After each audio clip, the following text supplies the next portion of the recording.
Y Google, créanme que es una ayuda en muchísimas cosas, pero no en esto. Hay incertidumbre de no tener un diagnóstico de las niñas. Empecé a desarrollar los primeros síntomas de la enfermedad. Pensar.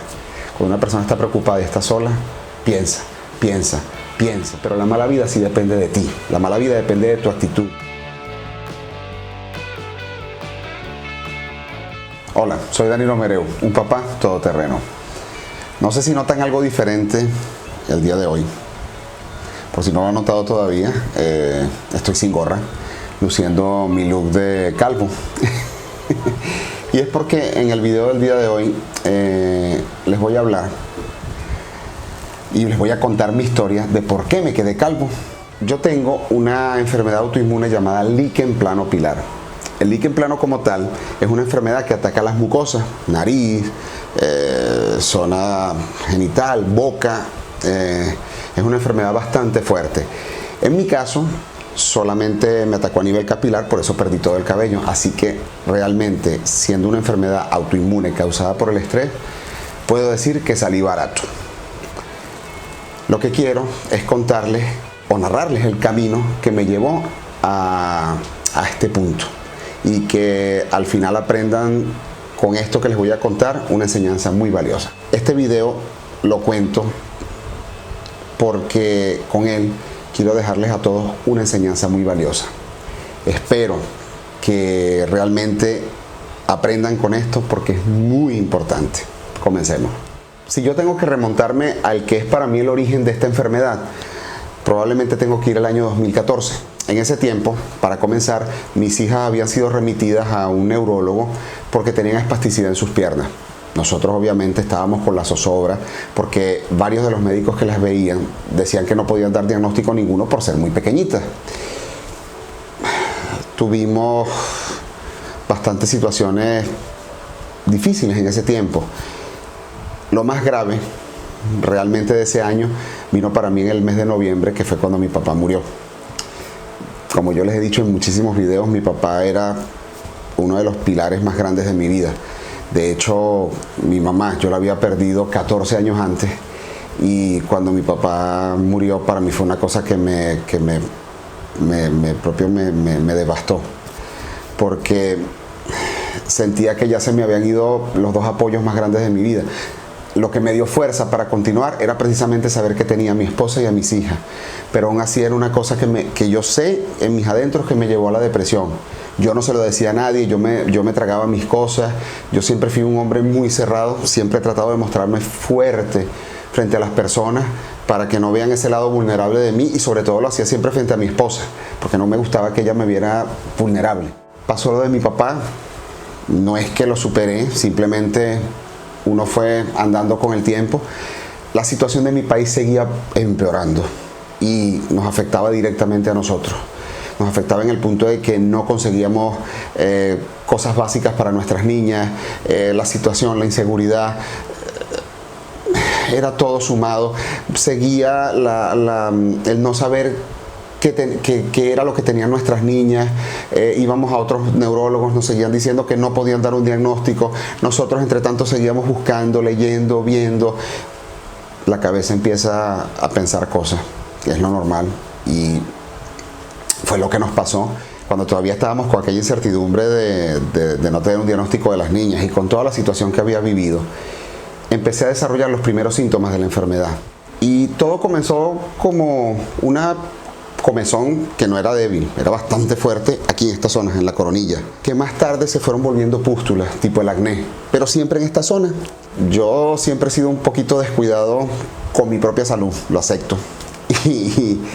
Y de verdad que no le hice mucho caso y simplemente me ponía alguna pomadita, alguna cosa, solo que los síntomas se fueron poniendo más fuertes y eso me llevó a ir a 3 diferentes dermatólogos en Venezuela. El primero me dijo que esto no era dermatitis y me mandó una crema cualquiera. El segundo me dijo que era una dermatitis igual y me dijo que mantuviera la crema. Solamente el tercer dermatólogo fue el que me dijo que era una dermatitis muy fuerte y me mandó a inyectar unos esteroides. Esos esteroides ayudaron. De hecho, yo decía, no, ya esto pasó. Pero fue una cosa temporal. Realmente como al mes y tanto de haberme inyectado el esteroide, pasó el efecto y volvieron los síntomas más agresivos. Ya las erupciones, las pústulas se habían expandido un poco más, y donde me salían esas pústulas se me caía el cabello y no volvían a nacer porque quedaban las cicatrices tal y cual como una persona que tiene acné en la cabeza. Ya en el año 2015, cuando nuestras niñas tenían un poquitito más de 2 años, recibimos el diagnóstico que tanto temíamos. Nuestras niñas tenían TEA, autismo. Yo ante mi esposa me mostré muy fuerte. Yo parecía, no, amor, todo va a estar bien, pero por dentro me estaba derrumbando. Sentía que qué íbamos a hacer, qué iba a hacer de nuestras niñas. Después, como lo he dicho en otros videos, pasé a negación. Estuve en negación durante mucho tiempo, pero el hecho de estar en negación no significaba que no me preocupaba. Por el contrario, me preocupaba más, y yo lo negaba en mí porque sentía que era la única manera de que esto no estaba pasando. Pero entre tanto, yo seguía tragándome todo, tragándome el estrés, tragándome las preocupaciones. El diagnóstico de nuestras niñas fue lo que nos motivó a emigrar. Y ahí vino otra preocupación, saber que iba a dejar la relativa comodidad de mi país, saber que iba a dejar a la familia que me quedaba mía, iba a ir para un país que no conocía, una lengua que no dominaba. Continuó a ser otro gran estrés. Y bueno, llegó el día de salir de Venezuela y venir a Portugal. Salimos de Venezuela y el día 3 de diciembre del año 2015 llegamos a Portugal. Obviamente buscando mejores condiciones de vida para nuestras niñas y para nosotros. Llegamos a la casa de nuestra cuñada Yané. Le mando un gran abrazo porque vivimos 10 meses en su casa. Y de verdad que fueron 10 meses maravillosos porque disfrutamos muchísimo. Que Dios se lo pague infinitamente en todo tipo de bendiciones. Pero, siempre hay un pero. Para nosotros era pasar de estar en nuestra propia casa, grande, cómoda, a ir a estar en una casa ajena, porque mismo siendo de nuestra familia, no era nuestra casa. Era venir a un país donde yo particularmente no dominaba nada el lenguaje. Había hecho unos cursos en Venezuela, pero eran unos cursos básicos de buen día, buenas noches, buena tarde. Era estar por primera vez en 12 años sin trabajo. Y obviamente lo que más nos preocupaba era el no saber qué iba a pasar con nuestras niñas ya con este diagnóstico en nuestras manos. ¿Qué fue la primera cosa que hicimos? Conseguimos una consulta con una pediatra. Fuimos. La gran suerte, y ahí es donde Dios siempre está presente, es que esa doctora también veía por la parte pública, pero ojo, no todo fue tan rápido como se piensa. Esa doctora nos sugirió que podían ser obviamente vistas las niñas por la parte pública con ella, pero aún así las niñas llegaron a tener su primera consulta fue para el mes de febrero. Entre tanto, nosotros que queríamos hacer tanto por ellas, no habíamos venido con mucho dinero, de hecho habíamos venido con poco dinero a Portugal, no sabíamos realmente qué hacer. Mi esposa, que siempre ha sido una mujer muy inteligente, muy dedicada, siempre estuvo ahí investigando, leyendo, y ella fue la que empezó haciendo cositas en casa que fue el inicio de todo este ciclo hermoso que ha llevado a nuestras niñas hasta donde están hoy. Yo estaba con los nervios, seguía en mi estado de negación. Mi esposa me sugería, me enviaba emails, me enviaba artículos por WhatsApp. Yo los medio ojeaba, pero yo realmente no les hacía caso. Que yo sentía dentro de mí que si yo no aceptaba esto, no tenía por qué estar pasando. Pero la realidad era que nuestras niñas estaban aisladas de ellas mismas, mostraban cosas propias del autismo que eran más que visibles, que para nosotros eran preocupantes. Ya en el mes de febrero, nuestras niñas tuvieron su primera consulta en la vía pública. Fue algo muy bueno. Nosotros sentíamos que ya las cosas se estaban encaminando con ellas porque también tuvieron las visitas de una funcionaria del equipo de intervención local de la ciudad donde vivíamos. Y bueno, sentíamos por ese lado que ya era una cosa que se estaba encaminando. Nosotros no conseguíamos trabajo, yo porque no tenía obviamente ni siquiera residencia aprobada y ni siquiera podía pedir trabajo. Mi esposa, que siendo ciudadana portuguesa, no conseguía trabajo, y miren que intentamos buscar trabajo, sobre todo para ella en ese caso, pero nada, no se daba, y se nos estaba acabando el dinero, y era una preocupación constante. Así fue pasando el tiempo, hasta que el día 3 de abril, si no me equivoco, yo fui a pedir mi residencia, porque era cuando tenía la cita.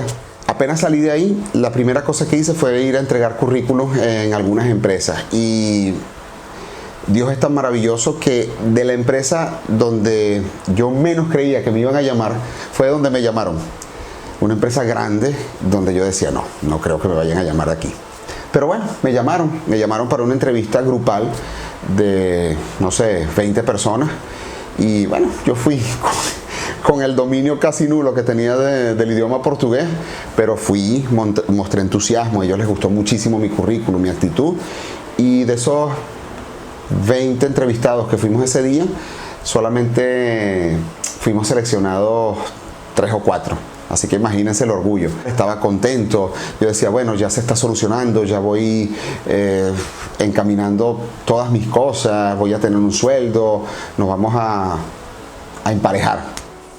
Pero ahí es donde vino uno de los momentos difíciles, de los más difíciles para mí desde que estoy en Portugal.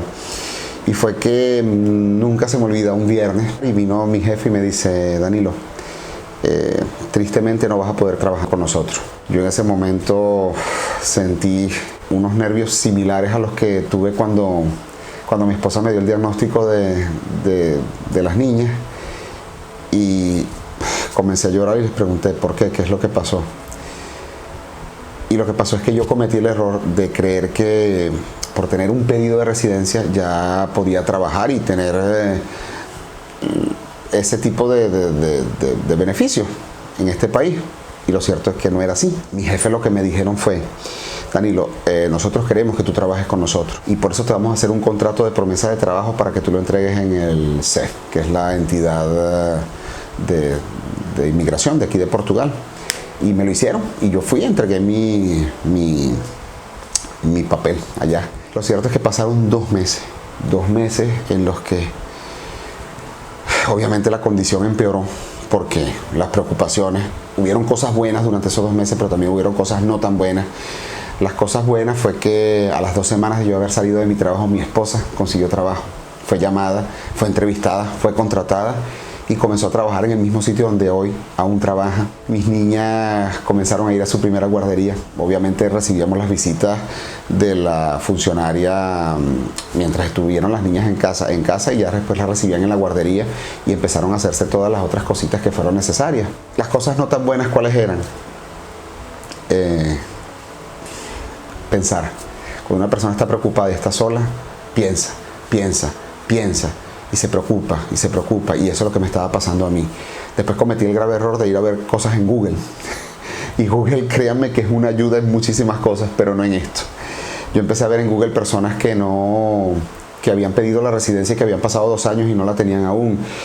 Personas que no les habían aprobado la residencia y tenían que haberse devuelto a su país. Y a veces salía a caminar por despejarme o me quedaba solo en casa, pero era ese pensamiento latente de decir, Dios mío, y si no me aprueban la residencia en 2 años, ¿cómo hago para trabajar? ¿El dinero? ¿Qué hago? ¿Me voy a Venezuela? Y yo en ese tiempo le decía a mi esposa, digo, amor, si no me aprueban la residencia, ¿qué hago? ¿Me voy solo? Mi esposa me decía, no, nos vamos contigo. Le digo, no, ustedes también aquí, ustedes se quedan, yo voy y vuelvo a hacer todas mis cosas para venir aquí. Esa fue una preocupación muy fuerte, a mí no me dejaba dormir. De hecho, yo a mi esposa le vine contando esas cosas, fue hace poco, por lo mismo, por ser tan cerrado, ¿me entienden? ¿Qué cosa positiva hice por mí también en ese tiempo?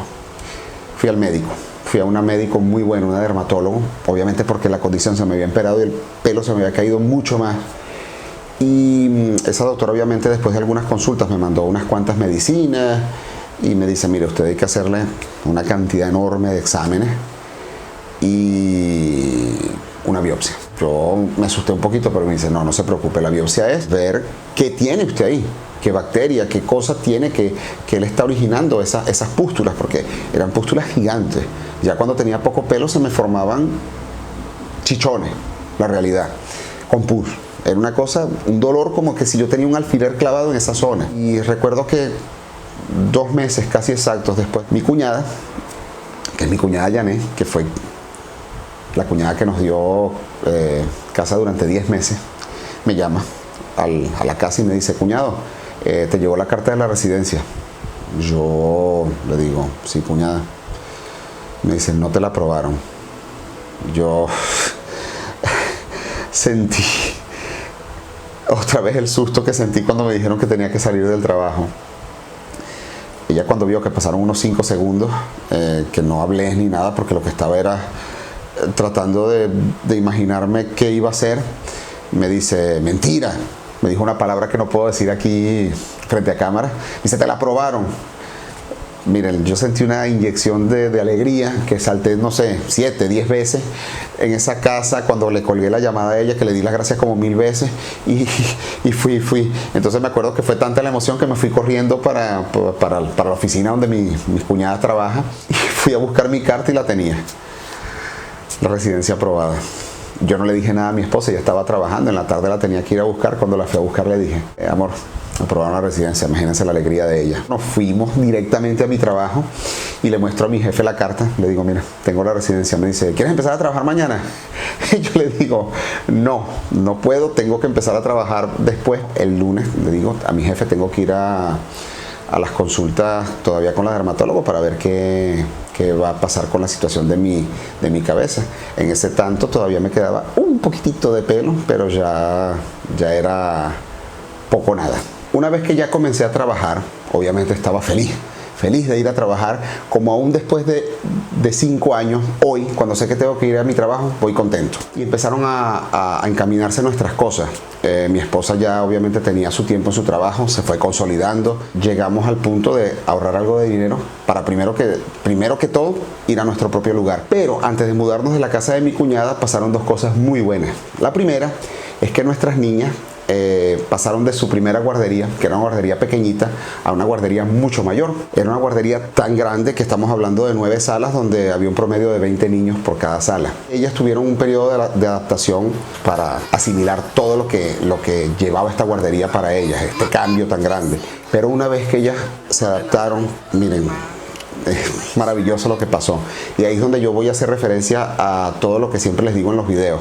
El trabajo de nosotros en casa, el trabajo de sus profesores que tuvieron en los diferentes grados que cursaron en esa escuela, el trabajo del equipo de intervención local y obviamente Dios por encima de todo. Ellas experimentaron una mejoría. Ahí fue donde empezaron a tener esa mejoría vertiginosa de las que tanto hablo. Ahí fue donde comenzó todo, para la mayor parte de su mejoría, hasta llegar al punto tan bueno y maravilloso en el que están hoy. La otra cosa muy positiva que pasó es que recibí mi ciudadanía portuguesa. O sea, imagínense, en pocos meses, después de haber tenido esa preocupación tan grande de no saber si iba a siquiera poder quedarme en el país por una residencia, pasé a tener la ciudadanía. Y no solo eso, es que para mí representaba un orgullo de hacer parte real, de tener la ciudadanía de este país que es nuestra casa ahora, y de este pueblo del que yo me siento orgulloso de hacer parte. De ahí hasta hoy han pasado 5, casi 6 años, y como han sido cosas tan bonitas que nos han ocurrido, se cumple lo que yo siempre pienso: cuando estamos disfrutando, el tiempo pasa volando. Y así ha sido.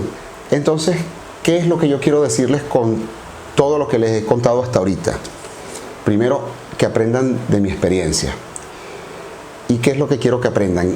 A no sobrepreocuparse por las cosas. Yo sé que más de uno puede decir ahorita: claro, para ti es fácil, ya has visto a tus hijas mejorar, te estabilizaste en el país, has pasado todo. Y yo sé que para un padre, una madre que recibe el diagnóstico de TEA de sus hijos en un principio, es imposible no sentir que el mundo se les está cayendo encima, es imposible no pensar en todos los escenarios negativos.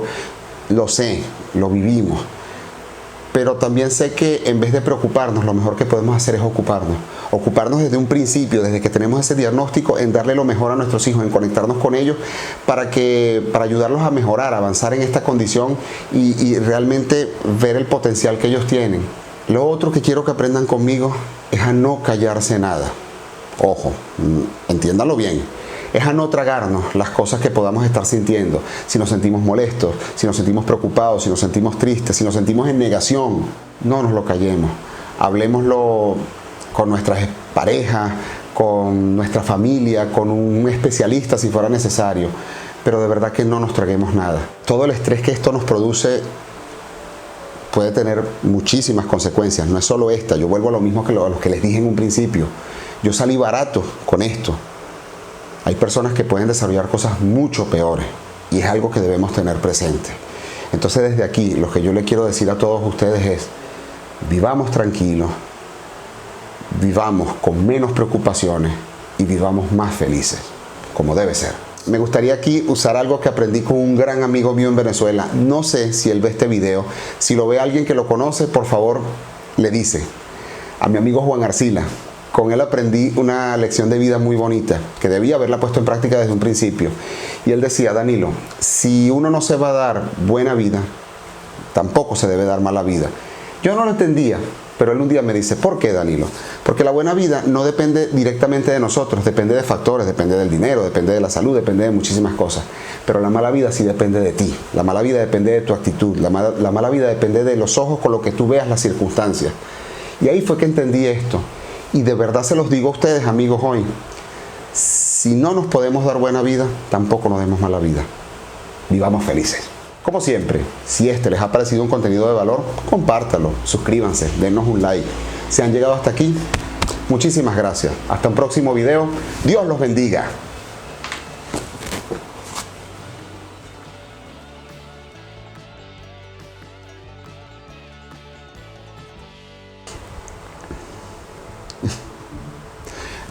Ya va.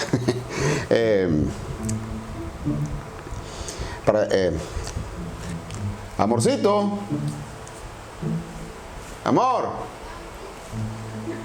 ¿Está grabando? Ah, está buenísimo. Entonces sí grabé ya. Ajá, lo grabé completo con la broma por medio y todo. Grabé hasta una parte donde dije... Sí. Ok, excelente. Y ya está. La gorra no puede faltar. Esa ya es parte de mí.